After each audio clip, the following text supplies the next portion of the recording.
apakah memang benar belum ada investor yang masuk ke IKN? Kita akan lihat bersama datanya. Datanya ternyata investor dan aliran dana ke IKN ini sudah ada. Bahkan sudah terbagi ke dalam beberapa aliran. Aliran tahap 1, tahap 2, dan tahap 3. Dan ini adalah investor nama-nama yang kemudian sempat disinggung oleh Gibran pada saat menjawab pertanyaan yang disampaikan oleh Mahfud MD. Ada investor konsorsium Agung Sedayu Group, kemudian Salim Group, dan banyak lagi yang lainnya.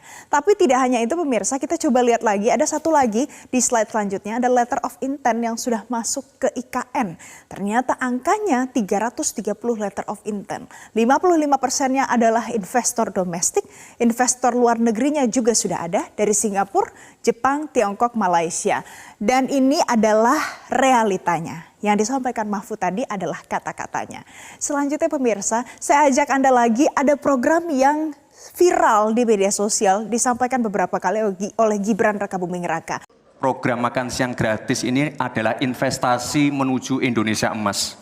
Pemirsa, di dalam program makan siang gratis yang diusung Gibran Rakabuming Raka ini juga ada program susu gratis. Nah, ini memang tidak disebut di dalam debat Cawapres kemarin, tapi kita perlu lihat seputar fakta seputar susunya. Ini lebih menarik ketimbang makan siang gratis. Kita lihat bersama, ternyata fakta seputar Indonesia masih bergantung pada susu impor.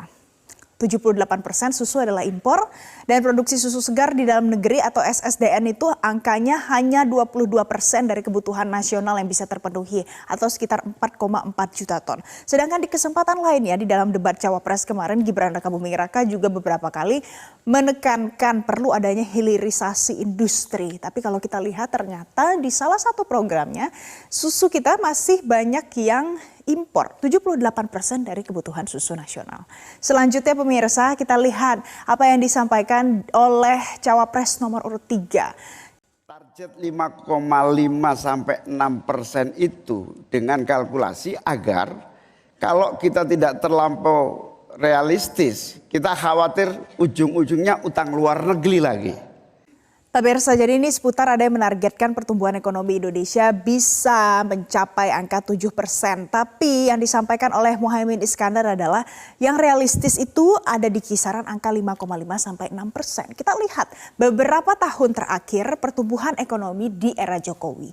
Kita lihat mulai dari sini pemirsa, di 2021 ternyata angkanya adalah 3,6%. Ini adalah punya dampak dari COVID-19 sebelumnya. 2022 naik 5,3%, tapi sayangnya di triwulan ketiga 2023 tahun ini turun menjadi sekitar 4,94% dan prediksinya di RAPBN 2024 angkanya adalah 5,2%. Jadi memang kalau kita lihat dalam beberapa tahun terakhir pertumbuhan ekonomi Indonesia angkanya ada di kisaran sekitar 4 sampai dengan 5%. Jadi kalau seandainya ada yang mengatakan perlu bisa mencapai target sekitar 7%, berarti harus dipertanyakan angkanya, hitung-hitungannya dari mana dan usahanya bagaimana.